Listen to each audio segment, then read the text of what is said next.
certains quartiers. Hein. Et pour cause.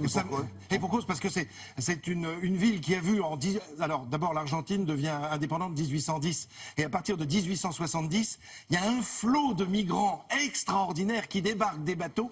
C'est la deuxième ville de migration de l'Amérique après New York. Il y a New York d'abord et puis Buenos Aires après, d'où ce côté européen. L'Argentine devient indépendante, mais avant elle était quoi alors? Alors elle était propriété, entre guillemets, de l'Espagne, parce que ce sont les Espagnols qui, évidemment, jusqu'en 1800, oui, pratiquement jusqu'en 1810. L'indépendance de tous ces pays d'Amérique du Sud, c'est le tout début du 19e siècle, les 20 premières années. Il y avait peut-être d'autres pays comme ça qui appartenaient à la couronne espagnole. Absolument, l'Uruguay à côté, puis alors la Bolivie dont on parle en ce moment, puisque évidemment le Dakar est en train de passer par... Tous ces pays ont pris leur indépendance à la fin du 19e siècle. Au début du 19e siècle. Au début du 19e, ah oui, d'accord. Tout à fait. Alors bon, là, on est...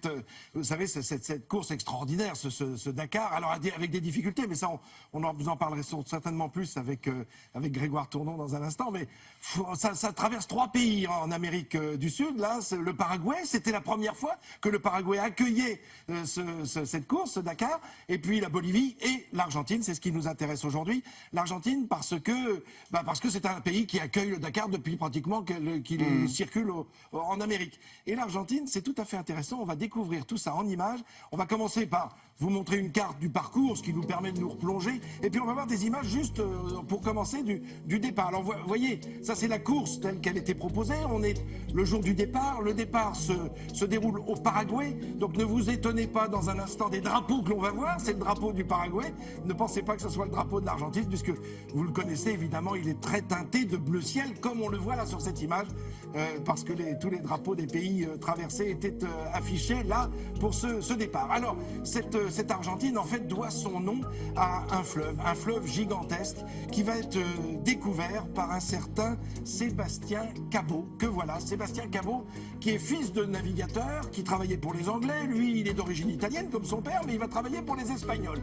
Et il cherche absolument un passage pour aller aux Indes. Alors, il tape dans l'Amérique du Sud, il tape, et d'un seul coup, il tombe là, sur ce fleuve, en tout cas, cet estuaire gigantesque, qui va appeler Rio de la Plata, parce qu'il découvre les gens, il croise les gens qui habitent ce territoire couvert d'argent. Et il se dit, il y a de l'argent partout. Donc l'argent se dit plateau en espagnol, donc Rio de la Plata, on le retrouve dans ce terme. Alors là, c'est un autre personnage, c'est Mendoza, Pedro de Mendoza, qui lui arrive aussi, on est au XVIe siècle, débarque 10 ans après Sébastien Cabot, et c'est lui qui va fonder cette ville, Buenos Aires. En fait, c'est un coup de chapeau à une statue de la Vierge, puisqu'on va l'appeler évidemment Puerto, puisque c'est un port, Puerto de Nuestra Señora de los Buenos Aires. Buenos Aires, ça veut dire les bons vents.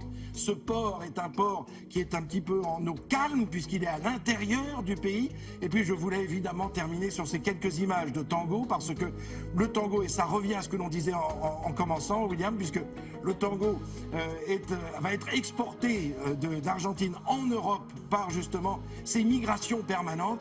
Et ce tango qui est né au bord du Rio de la Plata.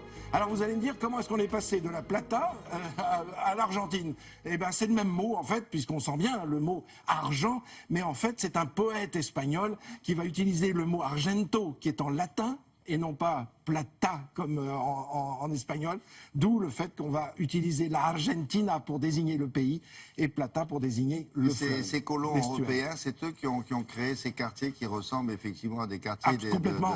Alors on vient de Pologne, on vient de France, beaucoup. On se souvient de l'histoire de Carlos Gardel, puisqu'on vient de voir des danseurs de tango, qui était un Toulousain parti avec sa maman, puisque abandonné par un père, et qui arrive, qui débarque là au 19e siècle, parmi d'autres. Il y a des Allemands. Et cette ville est toujours un peu francophile. Ah oui.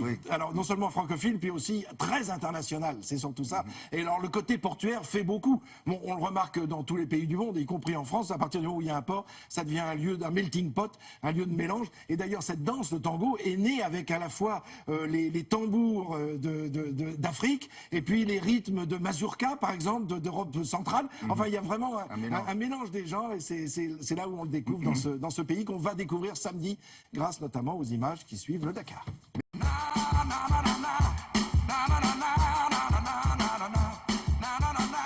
Dakar, on y viendra tout à l'heure, mais on commence d'abord par... Du football. avec la Coupe de la Ligue et 2 clubs déjà qualifiés pour les demi-finales. C'est Nancy et Monaco et ça a été un petit peu difficile pour Monaco. On va commencer par ce match-là. Les Sochaliens, regardez, en jaune, qui évoluent en Ligue 2, ont longtemps dominé Monaco, deuxième de Ligue 1, mené dès la 16e minute par cette frappe croisée que vous venez de voir d'Andrea Tsima. Et les Monégasques égalisent à la 83e minute grâce à Moutinho avec une belle reprise de volée. Donc ça fait un partout et tout s'est terminé au tir au but. Les Sochaux ont été maladroits, 2 tirs ratés. Et c'est Monaco qui se hisse dans le dernier carré. Voici le deuxième tir raté. Nancy, de son côté, disputait sa deuxième demi-finale de Coupe de la Ligue. La première remonte à 2006. Victoire 2-0 à Nantes, but de Dalé et Cuffon. En 2006, les Lorrains avaient remporté cette compétition. Ce soir, Bordeaux, Guingamp et PSG Metz, William. Ça, c'est pour le football français, parce qu'on a aussi du football espagnol avec l'Atlético Madrid battu mais qualifié pour les quarts de finale de la Coupe du Roi. Vainqueur à l'aller, les Madrilènes ont perdu face à Las Palmas 3-2.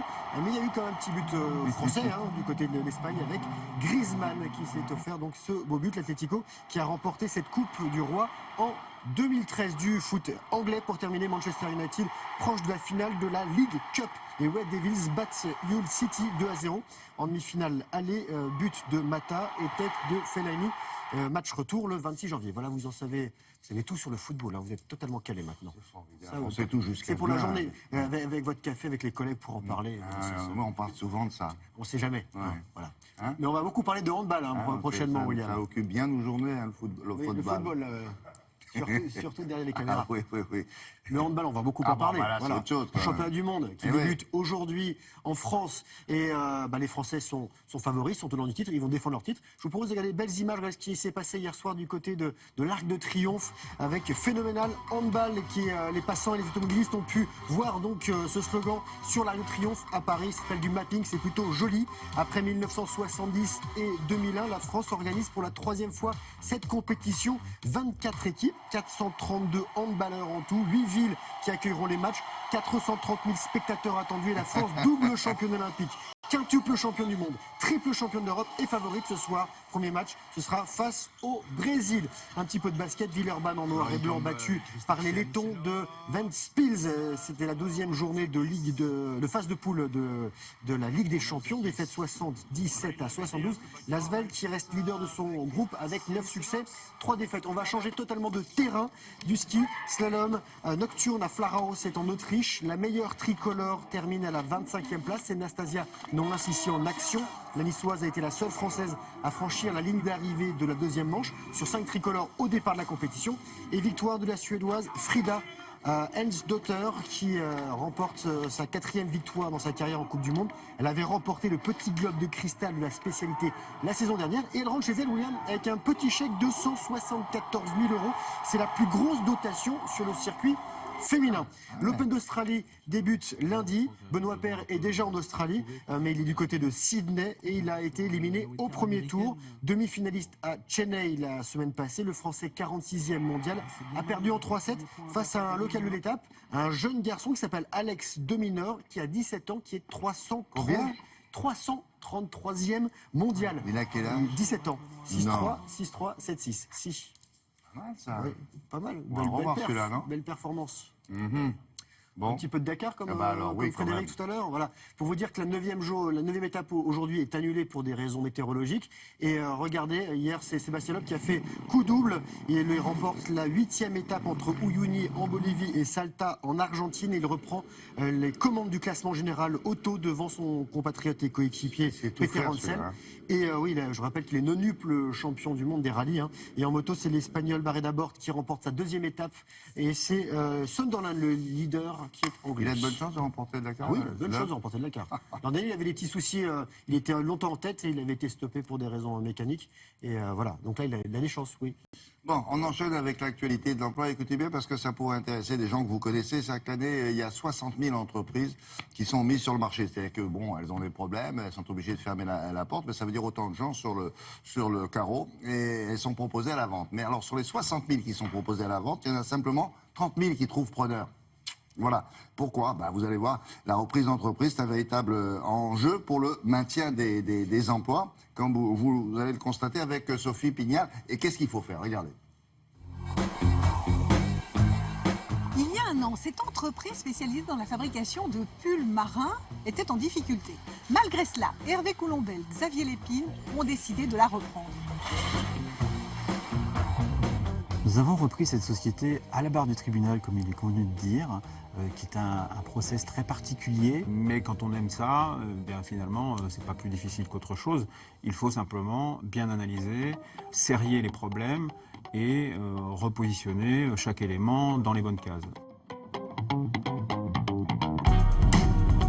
C'est un défi, un challenge, c'est quelque chose aussi qui résonne avec certaines valeurs que j'essaye de porter, parce qu'on essaye de sauver une société, c'est aussi des personnels, un savoir-faire, qu'on essaye de faire évoluer vers de nouvelles aventures.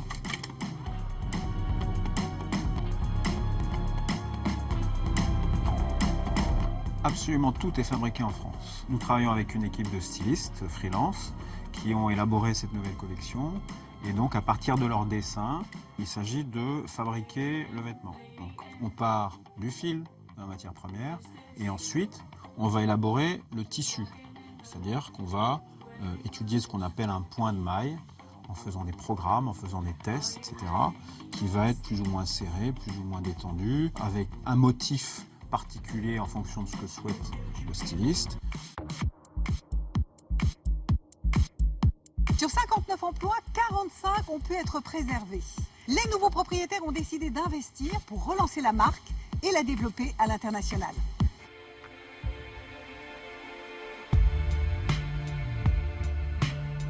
Nous avons constitué un tour de table et nous avons investi environ 1 million d'euros en fonds propres dans cette aventure. Et donc notre stratégie est de faire connaître le produit, faire reconnaître sa qualité et déployer la société avec comme ambition de doubler le chiffre d'affaires dans les 4 ans à venir.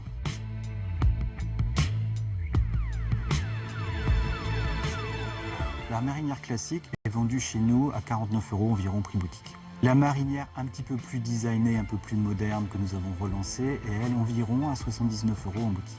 On a tendance à penser que le Made in France est très cher. Ce n'est pas forcément le cas. Nous arrivons à produire des produits de grande qualité à des prix convenables parce que nous faisons attention à ne pas surproduire, à produire juste en fonction des commandes, à ne pas créer des stocks inutiles et faire attention à l'ensemble des coûts de la société. Aujourd'hui, les perspectives sont bonnes et c'est tant mieux. Pourtant, chaque année, 30 000 entreprises disparaissent faute de repreneurs.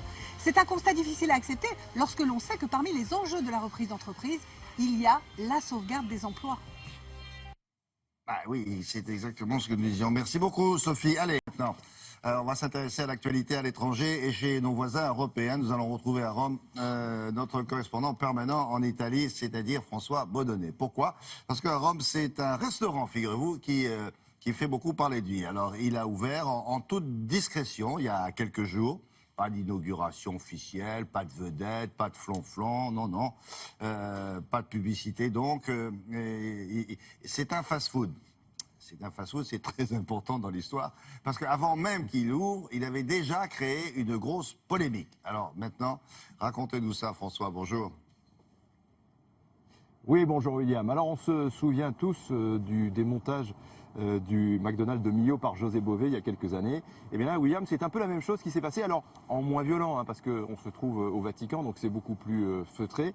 Figurez-vous qu'à 150 mètres de l'endroit où je me trouve, sur une petite place juste à côté du Vatican, on a appris il y a quelques semaines, effectivement, qu'il allait avoir l'ouverture d'un fast-food. Alors ça a créé une grosse polémique. Les cardinaux qui habitent au Vatican ont écrit au pape pour lui dire que c'était pas possible. Des associations de quartiers se sont créées. Elles aussi, elles ont protesté auprès du Vatican parce que cet immeuble dans lequel se trouve ce fast-food, c'est un immeuble du Vatican. Et bien malgré toute cette polémique, et bien cela n'a rien fait. Le McDo a ouvert. Regardez le reportage que nous avons réalisé avec Marc-Henri Maison-Haute et Colomban Joasidi.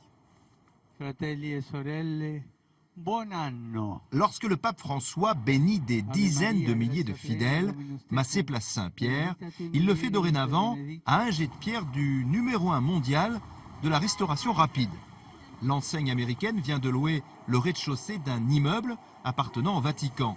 Depuis son ouverture, il ne désemplit pas, malgré la polémique. Dans le monde, il y a des scandales plus importants qu'un McDo à côté de la place Saint-Pierre, vous savez. D'ailleurs, en cas de besoin, on peut y aller. C'est bien comme ça. Tout ce qui amène de l'activité dans le quartier, c'est bon pour nous. Moi, je n'y vais jamais. Je préfère la pizza.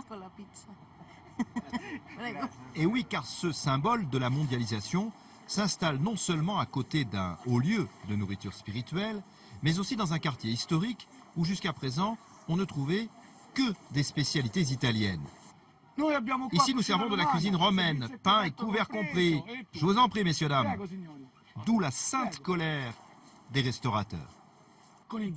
J'en veux au Vatican, parce que le Vatican a loué ce magasin à la multinationale américaine, alors que le pape ne cesse de répéter qu'il est contre la globalisation. Selon la presse italienne, le géant de la restauration rapide paierait 30 000 € par mois pour utiliser cet emplacement commercial idéal. Preuve que le Vatican ne dédaigne pas le fruit du travail des hommes. D'ailleurs, une précision, hein, François. Est-ce qu'il y a beaucoup de fast-food à Rome? Deuxième question, je suppose que le pape, il n'ira pas manger là-bas, non?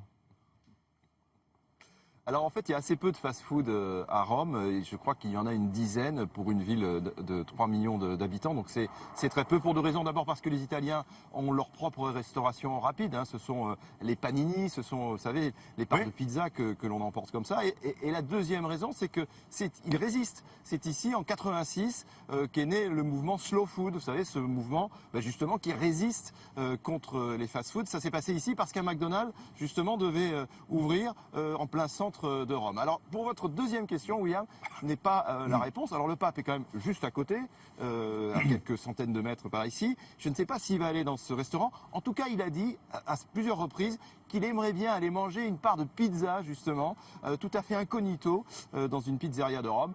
Alors, est-ce qu'il va aller dans ce fast-food? On ne sait pas. De la pizza au hamburger, il n'y a peut-être qu'un pas. Il y avait un film, d'ailleurs, une séquence comme ça dans le film de Nanni Moretti, où le pape, très clandestinement, se balade dans les rues de Rome, juste à côté. On va guetter. Nous, on va rester Oui, ici, puis ça. on va Vous regarder. pouvez pas vous tromper, hein, il a un costard qui est facilement reconnaissable. Merci beaucoup. À bientôt. Au revoir.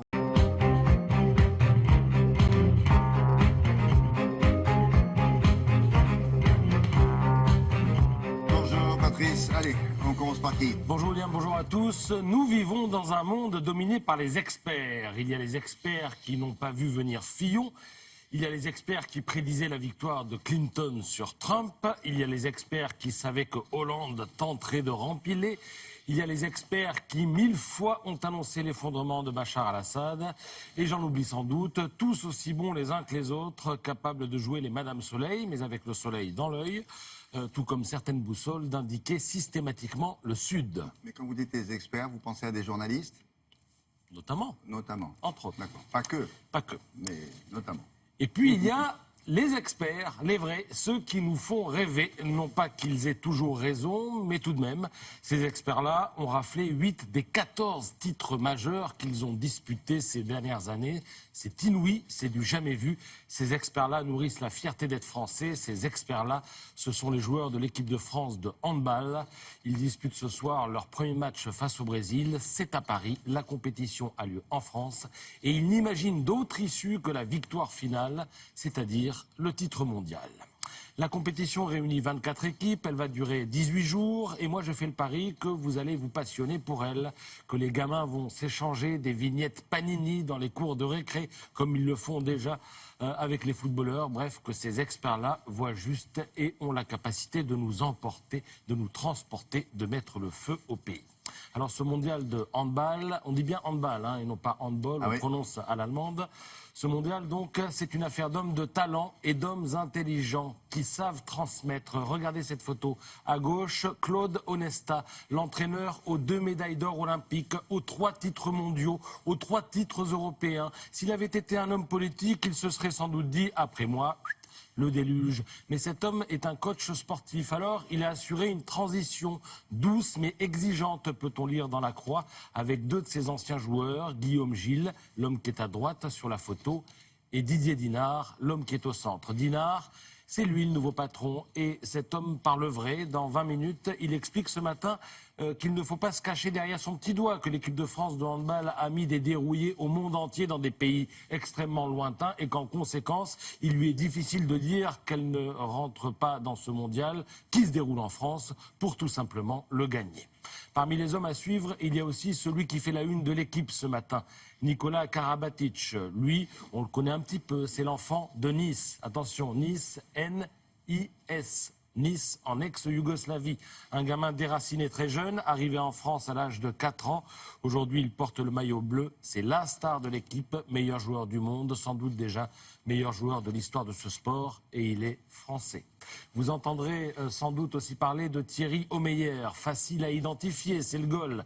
Il a 40 ans, il est rare qu'un sportif en soit toujours à ce niveau, à cet âge-là, même si son poste est un peu particulier. Dans le Figaro ce matin, il dit oui, c'est vrai, c'est un âge symbolique au niveau du sport, mais je n'y pense pas. Cela ne change rien à mon envie, à mon implication, à mon entraînement. Vous entendrez également parler de Daniel Narcisse, qui l'est si peu, au fond. L'arrière aux 300 sélections, c'est son dernier grand rendez-vous. La médaille d'argent aux derniers Jeux Olympiques d'été lui est restée en travers de la gorge. Un seul but pour lui, et comme pour les autres, la victoire finale. L'enjeu, c'est donc un 6e titre mondial pour le handball français. Ça ferait de ces experts-là les Brésiliens du hand. Et puis, puisque je fais allusion au foot, hier on apprenait que l'Euro avait généré 1,2 milliard d'euros de profit. Au cours de ce mondial, on espère juste que 431 000 spectateurs se déplaceront. Ça équilibrerait le budget de la compétition. Il est de 30 millions d'euros. Et puis alors ça commence par un France-Brésil d'ailleurs. Hein, oui. Absolument, France-Brésil ce soir, 20h45. Merci beaucoup. D'abord les 4 vérités avec Caroline Roux qui reçoit ce matin François de Rugy. Oui, il est candidat à la primaire de la gauche. Il se prépare comme les autres candidats au premier débat qui aura lieu demain soir avec une question compliquée. Comment exister ?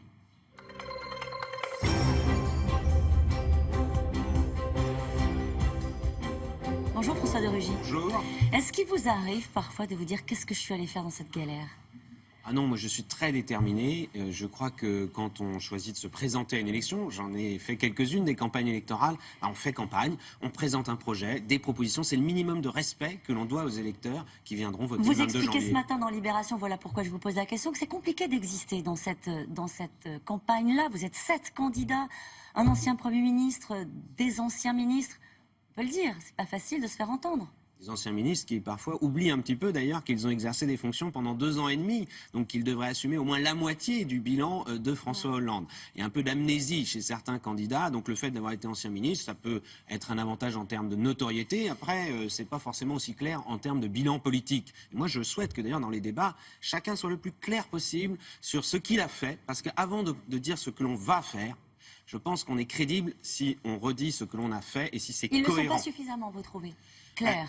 Je pense que certains ont tendance à escamoter, en effet, leur responsabilité dans le bilan du mandat de François Hollande. Vous pensez à qui, François de Rugy ? On voit bien que Arnaud Montebourg a été 2 ans et demi ministre de l'Industrie, ministre de l'Économie. C'est une des principales responsabilités. Il a démissionné brutalement. Benoît Hamon a également été ministre, Vincent Payan a également été ministre. Manuel Valls, lui, il a été ministre et Premier ministre, mais ça, il ne s'en est évidemment jamais caché, il l'assume. Ça veut dire quoi ? Qu'ils sont comptables de l'ensemble du bilan, qu'ils sont comptables de leurs renoncements, de leurs échecs dans leur ministère ? En tout cas, ils doivent s'expliquer.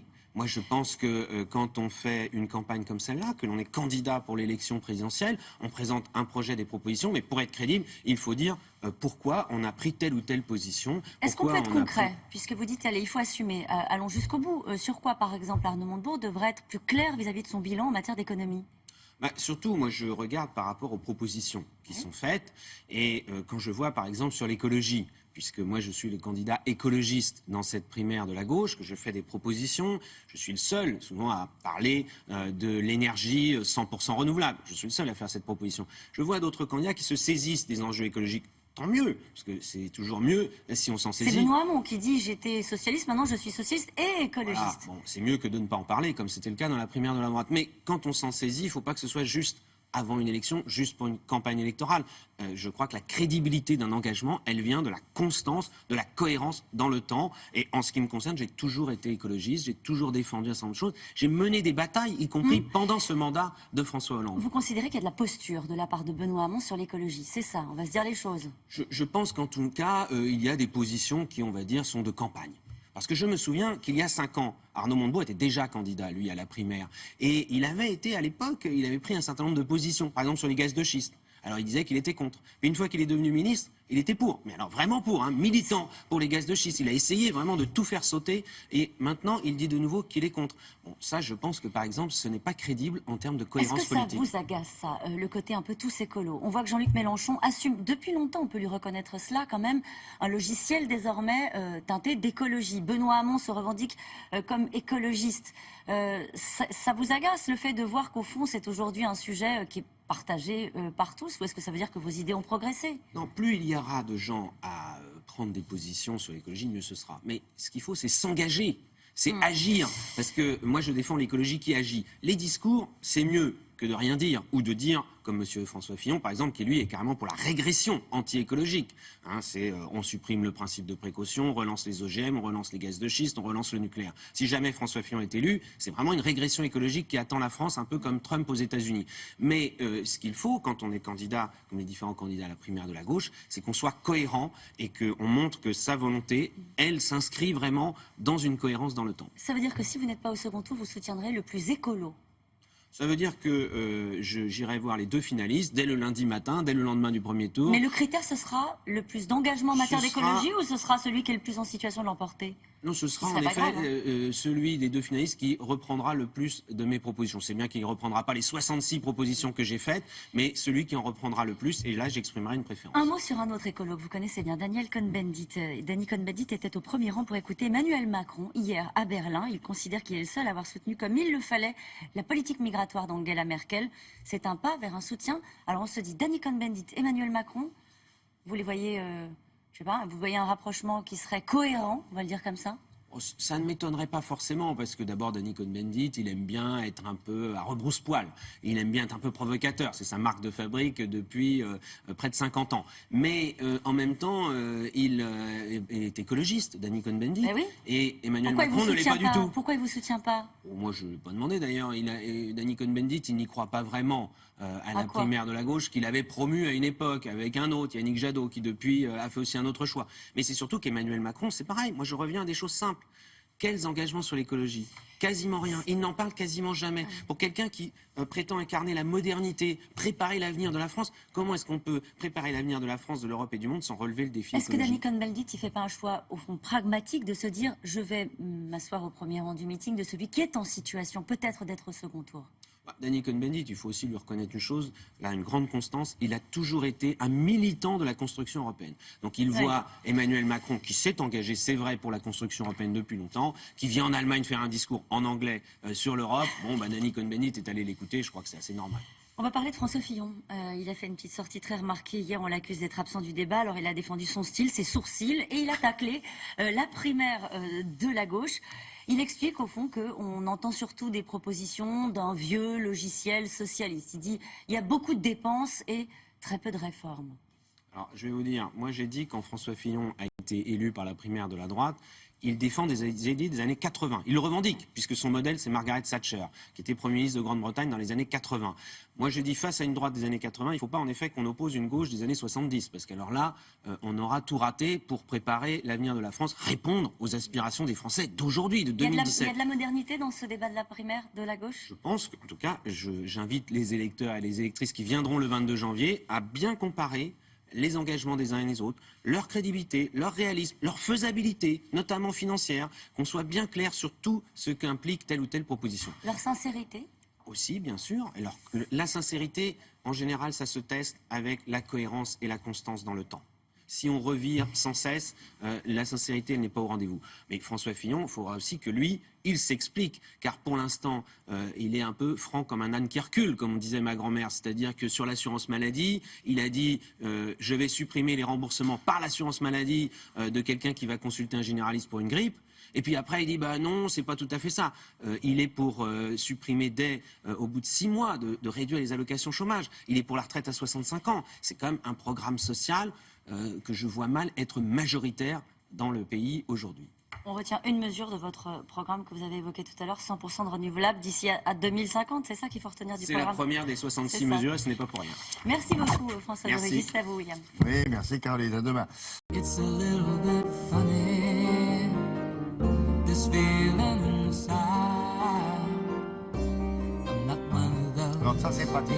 C'est pratique d'avoir une chronique sur un chanteur parce que comme ça on passe sa chanson. Mais c'est pas au chanteur que l'on va s'intéresser ce matin, Elton John, le collectionneur. Ça on le savait peut-être pas. Pourtant ça fait un bout de temps qu'il collectionne, non? Eh oui, Sir Elton John, William, puisque c'est Sir Elton John, il a été anobli par la reine, est un grand collectionneur, c'est un grand amateur d'art. Il collectionne des photos depuis 25 ans. Ah oui. Ouais, c'est pas mal quand même. Et des clichés de photographes célèbres, évidemment, des pièces rares. Évidemment, oui. évidemment. Alors, donc depuis 25 ans, effectivement. Et il s'intéresse vraiment à ces grands noms de la photographie, alors du début du siècle dernier jusqu'à nos jours. Alors, il ne s'intéresse pas uniquement à la valeur marchande des photographies, parce que la collection est assez cohérente. Tous les experts diront que la collection d'Elton John est très cohérente, et c'est une collection qui montre vraiment son bon goût pour la photographie. Elton John a bon goût pour la photographie, et vous allez voir dans le reportage, les photos qu'il a sont absolument magnifiques. Avec et c'est des photos qui sont connues du grand public. Avec des thèmes particuliers, je veux dire, c'est la nature, c'est portrait, c'est quoi? Tout. Tout justement, ouais, tout justement. Alors on croise des noms d'artistes comme Rodchenko, Man Ray, Dorothée Lange, Henri Cartier-Bresson. Et puis on croise également des portraits de Cocteau, Dali, André Breton et Picasso. Alors il fallait évidemment un bel écrin pour accueillir cette exposition. Elton John habite aux États-Unis, à Atlanta. Mais c'est la Tate moderne. Il habite à Atlanta toute l'année? Oui, il a une maison, il a sa villa là-bas, et c'est là-bas que sont accrochées toutes ces photos. Vous allez voir, de toute façon, on l'entend parler de sa passion pour la photographie dans le reportage.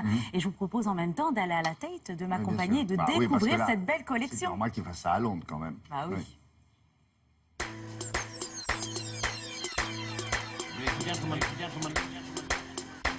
Mr.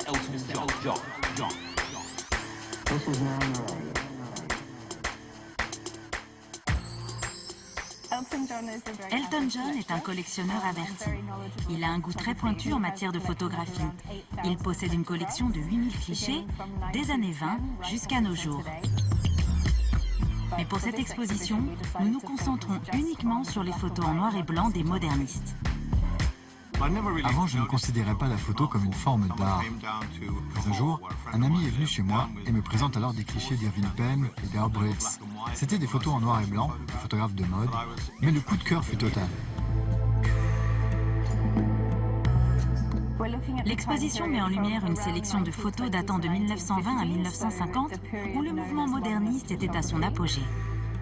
Une période où la technique photographique se faisait plus précise et où de grands noms de la photographie ont vu le jour, comme Man Ray, André Carthage, des artistes qui n'hésitaient pas à expérimenter l'outil photographique et sa technique. Nous consacrons une salle entière au travail avant-gardiste de l'américain Man Ray, comme on peut le voir ici avec ses photos des larmes de verre qui illustrent bien le genre d'expérience qu'il aimait faire, comme les techniques de rayographie ou de solarisation. Man Ray essayait toujours de repousser les limites de son travail artistique.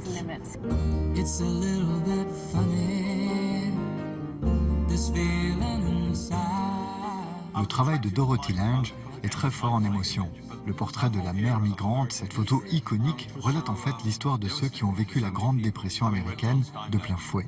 Plus jeune, je lisais Steinbeck, qui relatait dans ses livres la douleur et la détresse de cette période. À chaque fois que je regarde cette image, l'expression de ce visage n'est jamais la même.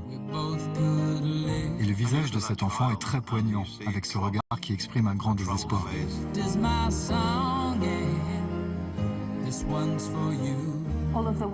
Tous ces clichés que nous présentons sont des tirages originaux. Ce sont de très beaux objets, réalisés à la même période de chacune des séances photos, c'est-à-dire juste après l'utilisation des négatifs. Et tous ces clichés ont été développés avant les années 50, ce qui signifie que la qualité du papier est très belle. Elton John a un œil très aiguisé pour la photographie, comme on peut le voir dans cette exposition, qui ne montre pourtant qu'une partie de sa collection. J'adore vivre au milieu de ma collection, de me promener au milieu de ces belles images. La photographie, c'est vraiment la forme d'art que je préfère plus que toute autre chose. Je m'endors chaque soir dans mon lit avec au-dessus de ma tête des photos en noir et blanc de Man Ray. Et franchement, j'ai beaucoup de chance. C'est bien son petit home, sweet home. Ouais, alors en fait, Tom. en anglais, il dit, quand on traduit j'ai beaucoup de chance, il dit oh, that's very cool. Ouais, c'est vrai, c'est cool d'avoir 8000 photos qui Non, en valent. plus, il s'en sert, c'est pas simplement mis dans un tiroir. Non, C'est des il photos s'en qu'il sert. regarde tous les jours. Effectivement, alors là, effectivement, à la Tate, il n'y a qu'une petite partie de sa collection. Je rappelle qu'il a quand même 8000 clichés et la Tate ne présente que 200 clichés de sa collection. Et tous les matins, effectivement, il se réveille ou il s'endort tous les soirs avec des photos de Man Ray au-dessus de sa tête. Mais en jogging Adidas, Oui, enfin en jogging de sport, pardon. Il est chez lui, hein, il fait ça comme vous et moi, hein, il est avec son petit jogging. Merci beaucoup Myriam, à plus tard. Des bottes de moto, un blouson de cuir noir avec un aigle sur le dos. Sa moto qui partait comme un boulet. Avec Laura du Web, alias Laura Télégie, à moins que ce soit l'inverse, on va vous parler ce matin d'une start-up française qui réinvente le concept de moto-taxi. Ça devrait ravir. Alors pour l'instant, ce sont des Parisiens. Ça commence à Paris, mais ils ont vraiment pour but de faire ça dans toutes les grandes villes de France. Oui, ça Donc consiste en quoi alors c'est une bonne idée pour prendre de bonnes résolutions et rouler propre. C'est-à-dire qu'eux, ils se sont dit déjà, les mototaxis, c'est relativement cher, ce qui est vrai.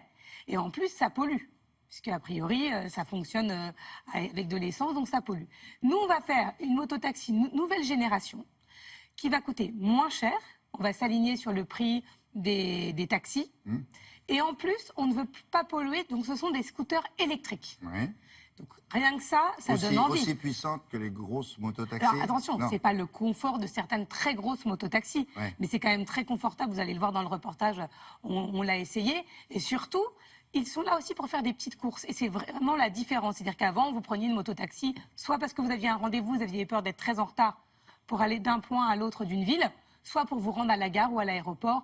Et c'est vrai que c'est relativement cher. Mais c'est fait pour transporter les individus ou des produits, objets? Non, c'est fait pour transporter des individus. Vous pouvez même le faire pour quelques mètres. Vous n'avez pas besoin d'avoir un minimum de distance. Et effectivement, les prix sont relativement bas. Et puis, ça fait du bien de se dire qu'on participe justement à l'écologie de la ville. C'est à la distance ou au forfait Mais c'est un tout. C'est comme un taxi. D'accord. Donc, ça s'appelle Félix. Je n'ai pas rencontré Félix. Félix existe, mais je suis allée rencontrer l'associé. Félix n'est pas un fantôme. Félix n'est pas un fantôme, et je suis allée rencontrer l'associé de Félix qui s'appelle Thibaut, tout aussi charmant.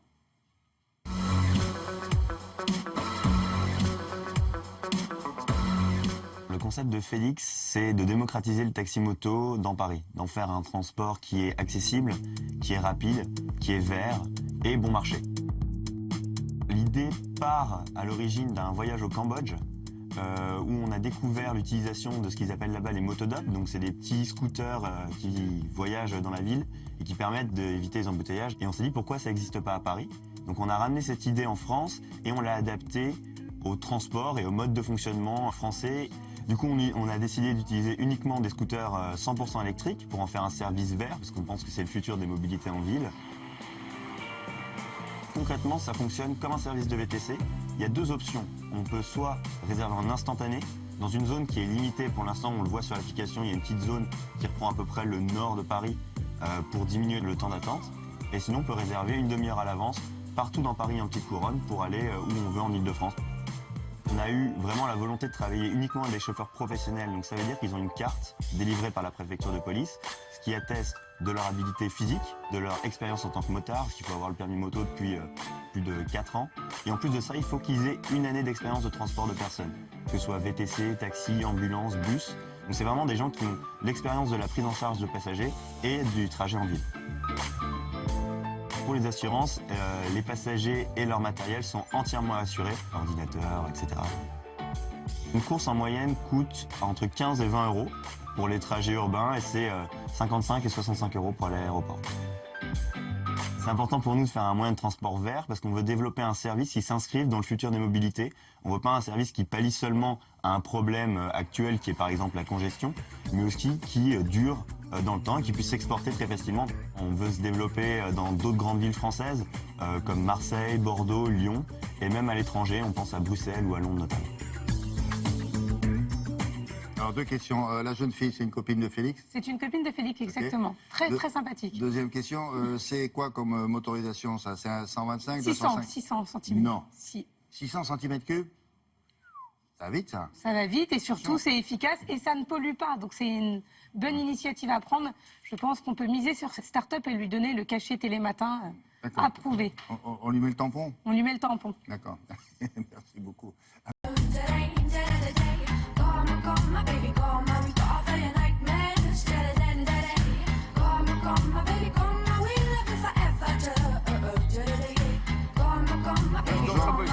Bonjour mademoiselle, bonjour messieurs. On commence ce bloc-notes avec Sylvie Adigard qui s'intéresse à l'architecture. Et là, elle a rencontré quelqu'un dont vous avez entendu parler ici et ailleurs. Il s'appelle Jean Nouvel, un des maîtres de l'architecture contemporaine française, non mondiale. Alors, il va vous parler d'architecture? Oui et non. Parce que non. Parce qu'en dehors de faire des immeubles, il fait d'autres choses. Et puis oui, il fait des meubles. Il a un studio, des meubles, oui. Il a un studio de design. En fait, quand on lui dit pourquoi des meubles, il dit quand on est architecte, le client parfois peut vous demander aussi de meubler l'ensemble des lieux, et surtout pour les musées, c'est-à-dire qu'ils vont faire les banquettes, ils vont faire les tables. Donc il va créer quelque chose de spécifique au lieu. Il va créer quelque chose de spécifique au lieu, effectivement. Mais après, il peut dessiner par ailleurs, lui, des collections de mobilier qui vont être éditées par des éditeurs de mobilier. Ouais, donc 30 ans de création, ça fait à peu près une centaine de pièces et une centaine de pièces éditées. C'est-à-dire que c'est pas sans dessin et puis on se dit tiens, voilà, j'ai dessiné des meubles. Non, ces meubles sont vendus ou apparaissent dans des musées. Alors, cette exposition, elle a lieu au Musée des Arts Décoratifs de Paris, très très beau musée. Et vous savez, au Musée des Arts Décoratifs, il y a une partie avec des collections permanentes. Et ce qui est rigolo, c'est qu'en fait... Enfin, rigolo... Ouais. Non, on rira après quand on connaîtra l'anecdote. On va attendre l'anecdote. Ce qui est très sympathique, c'est qu'en fait, il y a deux parties dans cette exposition de Jean Nouvel et du mobilier de Jean Nouvel.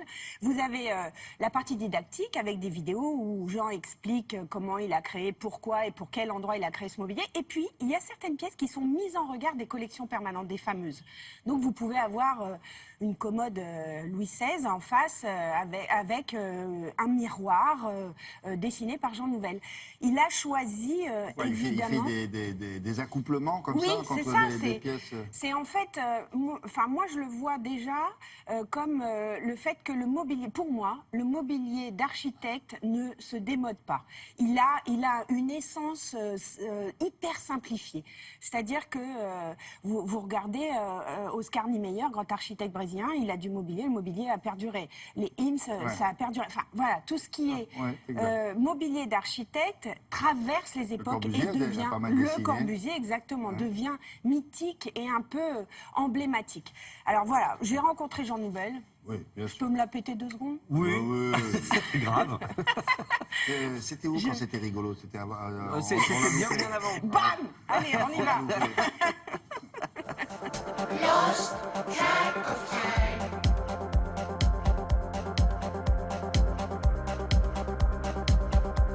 Les meubles qui sont ici traduisent un parcours d'une trentaine d'années. Et beaucoup de meubles qui sont ici ont été faits en relation avec des bâtiments que je faisais, parce qu'à chaque fois on me pose la même question. On me dit, alors monsieur l'architecte, quel meuble allons-nous mettre là-dedans? Contrairement aux apparences, je ne suis pas un designer. Je suis un architecte qui fait du design. Donc je considère toujours que les meubles sont des petites architectures. Il y a une différence là entre l'architecture immobilière, l'immeuble, et l'architecture mobilière, qui est à l'intérieur, et que les deux se complètent. Je suis un architecte contextuel. Comment être contextuel avec les meubles? C'est la question que je me suis posée là. C'est une autre forme de contextualité que de travailler dans un musée où il y a des objets absolument fabuleux. C'est un peu casse-gueule quand même, parce qu'il faut aller se confronter avec des chefs-d'œuvre des siècles précédents, mais là, donc, il y a un jeu de dialogue, de contraste, de pertinence aussi liée aux couleurs ou au positionnement.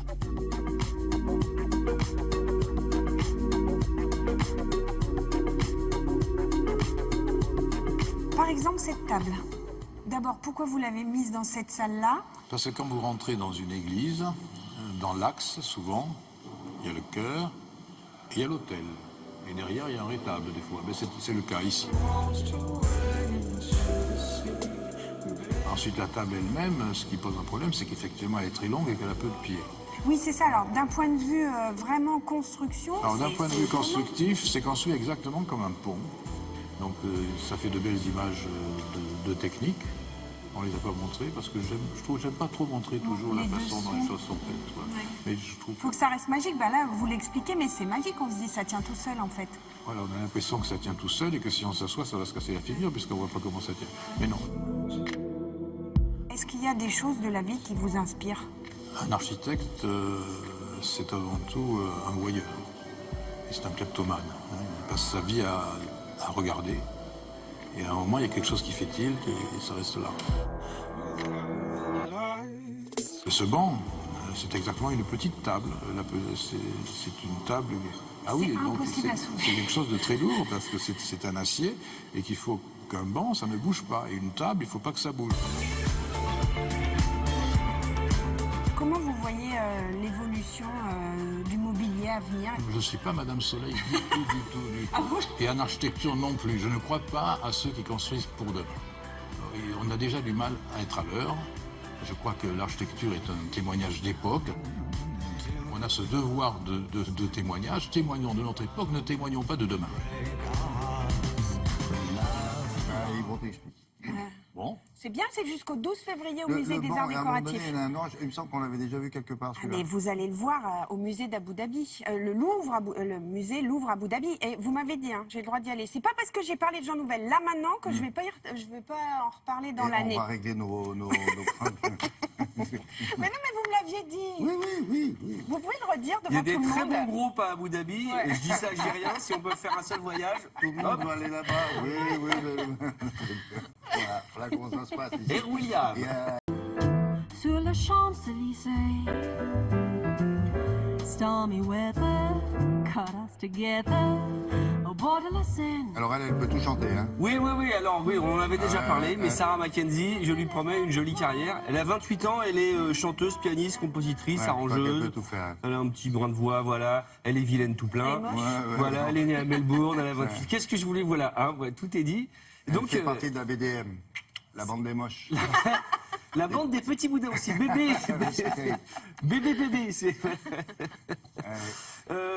C'est vrai qu'elle a un timbre de voix, c'est extrêmement intéressant. Pour vous dire, c'est le producteur de Norah Jones ou Gregory Porter. Il y a quelque chose, Norah Jones. Oui, non, exactement. Hein? Et comme par hasard, c'est lui qui a produit cet album. Donc voilà, il y a un album, c'est à la fois de reprises. C'est un peu une déclaration d'amour à Paris, parce qu'elle habite Paris depuis 1 an. Et donc l'album s'appelle, que je me trompe pas, Paris in the Rain. Donc voilà, ça tombe bien pour aujourd'hui. Il y avait un petit crachin ce matin. Ah bon? Oui, je vous raconte ça comme ça. Vous avez mis votre petit bonnet? Exactement, mon petit blouson waterproof. attention, hein. Voilà. On regarde. Oui. Vous allez voir. Attention, je vous promets pas que vous n'allez pas tomber amoureux comme ça en 4 secondes. Hein. C'est possible. Ça arrive parfois. Regarde. Raindrops on the rooftops to Corte de la Rue de la Paix. I had never thought that weather could feel this way. Now I trade some bright summer's day. Voilà des gros. On l'avait vu tourner, ça. Hein? Sur le pont Birakem. Ouais, enfin tout le monde, dès que vous êtes américain et que vous tournez une séquence à Paris, vous allez dans Inception de Nolan. Il y en a et tout, même qui ont installé un marché un jour. Pour faire croire qu'il y avait. Ouais, exactement. Bon, Pas Sarah mal. Mackenzie, elle est bien. Voilà, Sarah Mackenzie, 28 ans, elle est australienne, je vous le rappelle. On va chez un garçon avec un album que j'aime beaucoup qui s'appelle Ménage à 3. C'est Enrico, si Pierre Annunzi. Voilà, regardez, il est au milieu. Vous avez celui avec le chapeau, c'est André Ceccarelli, notre immense batteur français, Il est un peu en niçois. colère, Enrico, là, non? Hein, pardon? Il est un peu? Un peu de mauvaise humeur, non? Ah non, là il est de bonne humeur, vous le connaissez mal. Que ça doit Et être, Diego Humbert, excellent. Qu'est-ce qu'ils ont fait? Alors évidemment, vous allez dire, encore un trio de jazz, etc. Non, c'est super malin. Ils ont été mélanger le jazz et le classique, c'est-à-dire qu'ils reprennent à la fois du Satie, comme les gymnopédies, du Fauré par exemple, un peu d'Edith Piaf, tout ça avec beaucoup d'élégance. Moi qui suis fan de Bill Evans qui a été un pianiste, immense pianiste américain, mais colossal, pour moi on est un peu dans cette veine-là avec Annunzi. Écoutez.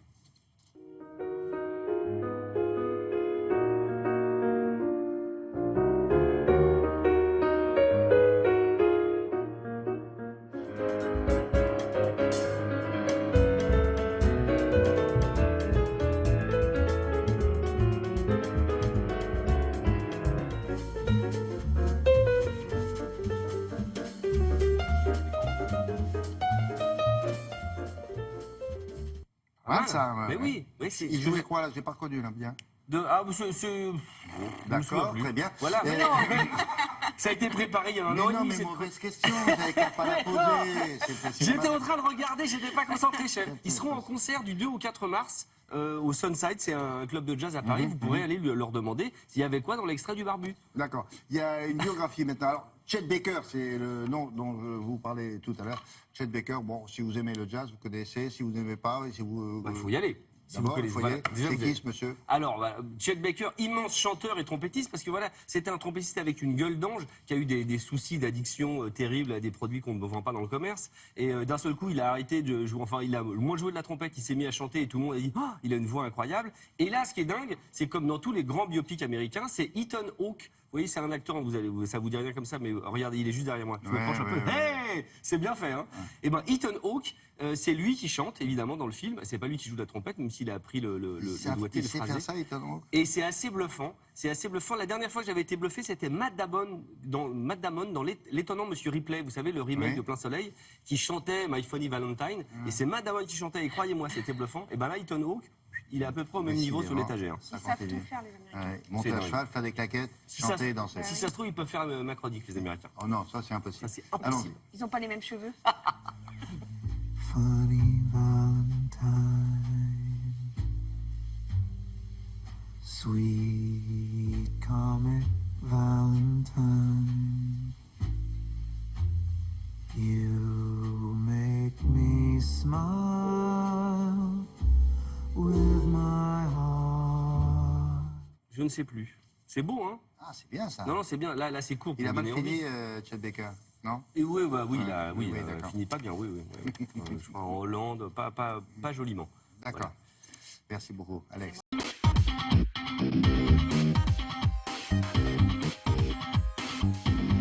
C'est souvent une visite d'État quand il s'agit du président de la République. Quand il s'agit du ministre des Affaires étrangères, il y a toujours 2-3 choses à vendre. Mais, Oui, non, mais là, c'était clairement économique. Hein. Donc, l'Inde, effectivement, on vous parle souvent de la Chine, alors que l'Inde, c'est l'autre grand pays de la région de cette zone de l'Asie. Et donc, Jean-Marc Ayrault, le ministre des Affaires étrangères, était en Inde pour, vous allez voir, des activités très économiques, parce qu'il a rencontré des chefs d'entreprises indiens. Est-ce qu'on va le voir? Oui, on va le voir? Oui, On va le voir? Je Je vais arriver. très Le optimiste. voilà.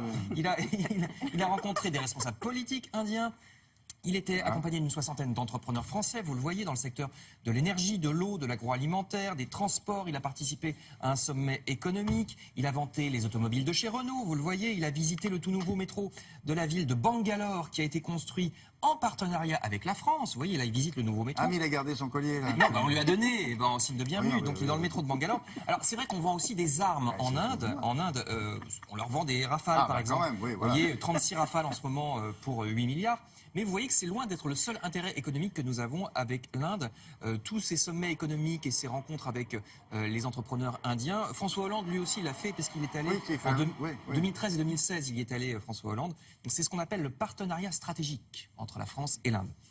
Ce qui se passe, c'est qu'on essaie de faire avec l'Inde ce qu'on a un peu raté avec la Chine. Quand la Chine a décollé économiquement dans les années 80, on n'y était pas. On est arrivé bien après les Allemands, par exemple. Et là, l'Inde, comme ça va être le tour de l'Inde probablement de décoller économiquement, on se dit on va pas le rater.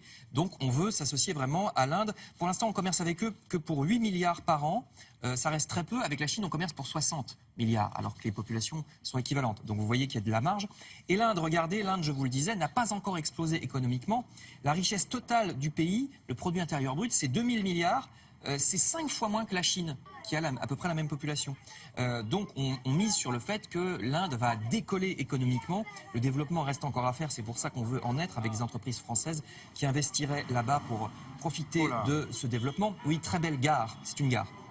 Et puis il commence à y avoir un marché parce que la classe moyenne en Inde, c'est vrai qu'elle est moins aisée que notre classe moyenne à nous, mais elle est très importante, 120 millions de personnes. Donc ça fait un marché pour nos cosmétiques, notre luxe, notre agroalimentaire, etc. C'est un marché dont on ne veut pas se couper. Enfin, nous avons intérêt à avoir de bonnes relations diplomatiques avec l'Inde. C'est un pays intéressant, d'abord parce que très peuplé, 1,2 milliard d'habitants. Il va même probablement dépasser la Chine, parce qu'en Chine, il y a le contrôle des naissances et un peu moins en Inde. Donc ça va devenir le premier pays en matière de population. Et puis du point de vue politique, regardez, du point de vue politique, l'Inde est dans une région avec beaucoup de tensions. Ils ont d'un côté le Pakistan, de l'autre côté la Chine. Là, ce sont des images au Cachemire, qui est une région frontalière entre l'Inde, la Chine, le Pakistan, où il y a souvent des échauffourées, comme vous le voyez. Parfois même, le Pakistan arraisonne des navires indiens et met les pêcheurs en prison. Ensuite, il les relâche parce que l'Inde fait la même chose, donc ils s'échangent les prisonniers. Il y a vraiment des tensions avec les frontières des voisins de l'Inde. Il y a aussi l'Afghanistan qui n'est pas très loin. Donc c'est intéressant pour la France d'avoir un allié, en tout cas d'avoir des intérêts économiques et diplomatiques avec l'Inde. Et puis, on va voir le Premier ministre de l'Inde, parce que c'est une démocratie, ce qui est assez rare pour être souligné. C'est pas le cas de la Chine du tout, c'est moins le cas du Pakistan. L'Inde est une démocratie. Ce monsieur, le Premier ministre Narendra Modi, est élu démocratiquement. Il fait du yoga aussi par ailleurs. Donc c'est oui, forcément. Là-bas, c'est pas surprenant. Hein. Obligatoire, c'est comme le camembert chez nous. Donc pour une fois, on a la conscience. Quasiment un ministre du yoga. Là. Donc ça se trouve, c'est vrai. Donc oui, c'est vrai, vous le savez. Donc pour une fois, on a la conscience tranquille quand on vend des armes et quand on s'allie à un pays, puisque c'est une des rares démocraties de la région. Et puis aussi, ils sont en pointe dans certains secteurs. Par exemple, les médicaments. Notamment les médicaments génériques, c'est une des industries de pointe de l'Inde. Donc vous voyez pourquoi, entre autres, on s'intéresse beaucoup à l'Inde en ce moment et pourquoi le ministre y était le week-end dernier. Voilà, explication, merci. Ça s'appelle l'Actu Plus. Demain, on continuera avec l'Actu Plus, hein, n'oubliez pas. Vous voulez que je vous dise ce que je ferai demain ou c'est la surprise? Tiens, c'est pas plus bête, pourquoi pas. Demain, normalement, je vous parlerai de Chypre. Pourquoi? Vous verrez, parce qu'il y a des négociations en ce moment à Genève sur Chypre. Pourquoi on négocie sur Chypre, on verra. Bon, nous on est là jusqu'à 9h25 avec d'autres petits camarades qui ont des choses, avec des images, des commentaires tout à fait remarquables. On revient après une petite pépé. Qu'est-ce que c'est qu'une pépé? C'est une petite pause. Oh, j'avais une autre idée. Publicitaire, ça fait pas pardon.